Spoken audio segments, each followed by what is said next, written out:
Halo Sobat Bola, jumpa lagi bersama Bola Wave Indonesia, sumber terpercaya untuk berita terkini seputar sepak bola, khususnya sepak bola tanah air. Mohon untuk tidak lupa subscribe, tonton hingga selesai, like dan komen, dan tetap terhubung dengan informasi bola yang tak kalah seru di episode-episode selanjutnya. Kita mulai dari berita pertama. Proses naturalisasi dua pemain asing untuk bergabung dengan Timnas Indonesia, Jay Itzes dan Nathan Choeaon, telah selesai. Komite Eksekutif Exco, PSSI, melalui pernyataan Arya Sinulinga, mengonfirmasi bahwa proses naturalisasi keduanya telah disetujui oleh Komisi X DPR RI. Pengajuan mereka berdua beriringan dengan Justin Hubner, yang telah resmi menjadi warga negara Indonesia pada Rabu, 6 Desember 2023. Sinulinga menekankan bahwa pihak PSSI kini menantikan kedatangan Jay Itzes dan Nathan Choeaon untuk mengambil sumpah kewarganegaraan Indonesia. Saat ini kami sedang menunggu waktu yang dimiliki Jay Itzes dan Nathan untuk bisa ke Indonesia mengambil sumpah. Setelah kemarin proses ke DPR sudah diserahkan kepada Presiden, ungkap Arya Sinulinga. Setelah sumpah tersebut diambil, PSSI akan segera melanjutkan proses administratif, termasuk pembuatan KTP dan paspor bagi keduanya. Sinulinga berharap agar keduanya dapat meluangkan waktu agar proses tersebut dapat terselesaikan dengan cepat. Sementara itu, perihal Justin Hubner, PSSI telah mengirimkan permohonan perubahan federasi ke FIFA untuk memindahkan statusnya dari Asosiasi Sepak Bola Kerajaan Belanda, KNVB, ke PSSI. Proses untuk Justin Hubner sudah selesai semuanya. Saat ini kami sedang menunggu surat dari perpindahan federasinya ke FIFA. Kami sudah kirim surat juga, jelas Arya Sinulinga.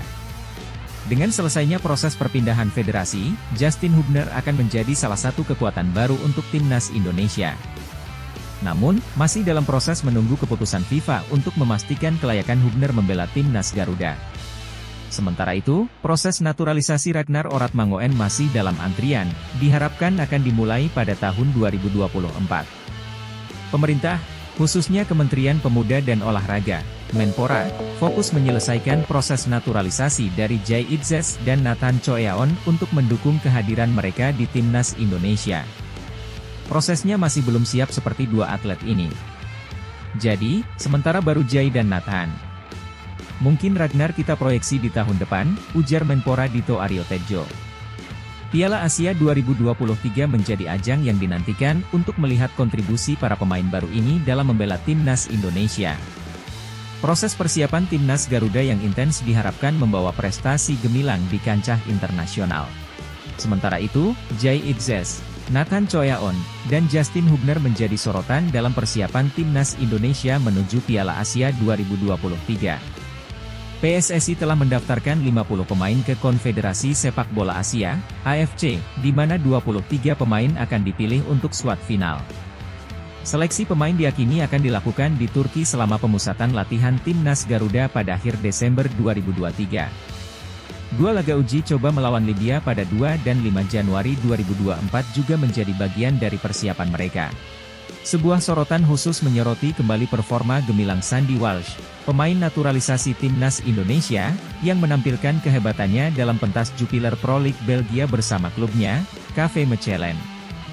Kiprahnya pada matchday ke-15 di liga tersebut memperlihatkan konsistensi dan kontribusinya dalam meraih clean sheet. Sandy Walsh mengukir penampilan impresif melawan KV Kortrijk.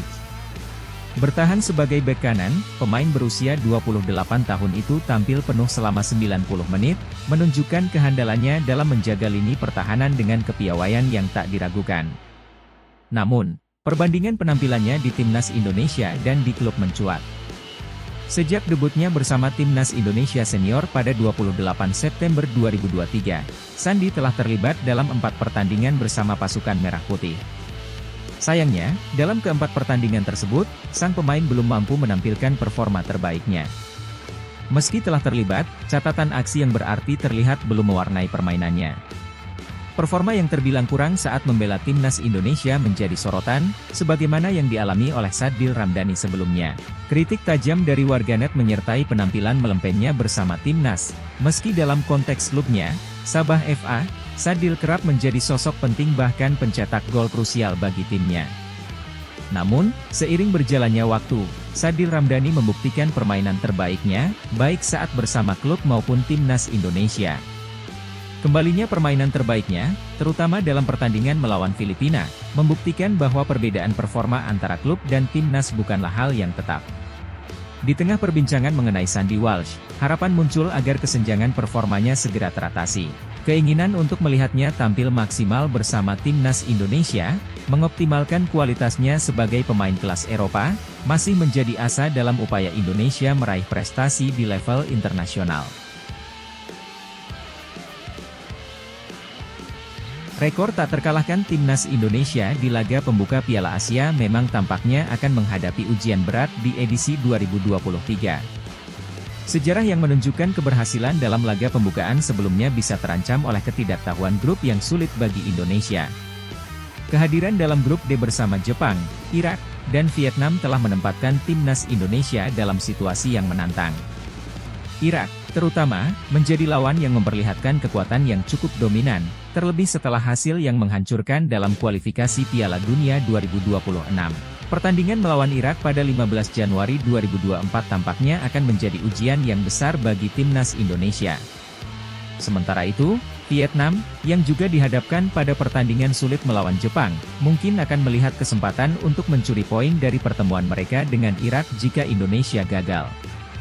Riwayat pertemuan timnas Indonesia dengan Irak memang menunjukkan catatan yang kurang baik, namun sepak bola seringkali memberikan kejutan. Meskipun demikian, persaingan di Piala Asia 2023 tetap menjadi hal yang dinantikan oleh banyak penggemar sepak bola. Apakah timnas Indonesia dapat mempertahankan rekor tak terkalahkan mereka di laga pembuka Piala Asia? Atau apakah Vietnam akan memanfaatkan situasi yang mungkin terjadi? Pertunjukan timnas Indonesia di lapangan nantinya akan menjadi sorotan dan memicu antusiasme yang tinggi dari para penonton. Marcelino Ferdinand dan kontraknya dengan KMSK Deinze, bertahap atau jangka panjang? Dusan Bogdanovic, agen Marcelino Ferdinand, membagikan pandangannya terkait rencana kontrak antara kliennya dan KMSK Deinze. Agen tersebut menyatakan bahwa tim Liga Belgia itu berminat untuk mengikat Ferdinand dalam kontrak jangka panjang, namun, Bogdanovic lebih cenderung kepada pendekatan bertahap, sesuai dengan pertimbangan yang telah dilakukan. Ferdinand, pemain yang juga turut membela timnas Indonesia, saat ini diikat oleh KMSK Deinze dengan kontrak selama 1,5 tahun, yang berarti kontraknya akan berakhir pada 2024 mendatang.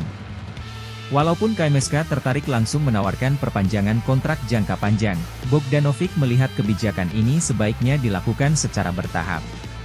Saat ini KMSK Deinze ingin langsung kontrak jangka panjang, namun kami melihat lebih baik jika dilakukan secara bertahap, ujar Bogdanovic dalam keterangannya di Bekasi pada Senin, 11 Desember 2023. Bogdanovic yang merupakan agen berusia 44 tahun itu menjelaskan bahwa kemungkinan perpanjangan kontrak Ferdinand dengan KMSK Deinze tidak tertutup. Namun, hal tersebut akan bergantung pada perkembangan dan peningkatan yang bisa diperoleh Ferdinand di klub tersebut.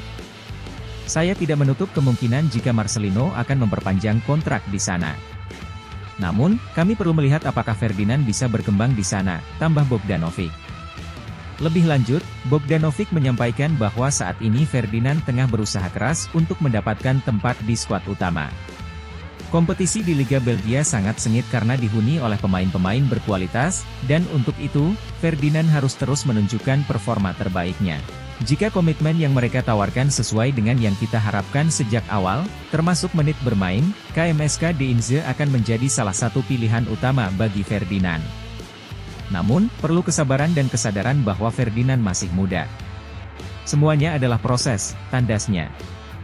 Ferdinand, dengan dorongan dan bimbingan dari agennya, kini berfokus pada perkembangannya di KMSK Deinze, dengan harapan bahwa langkah-langkah tersebut akan membantunya meraih kesuksesan yang lebih besar di dunia sepak bola Eropa.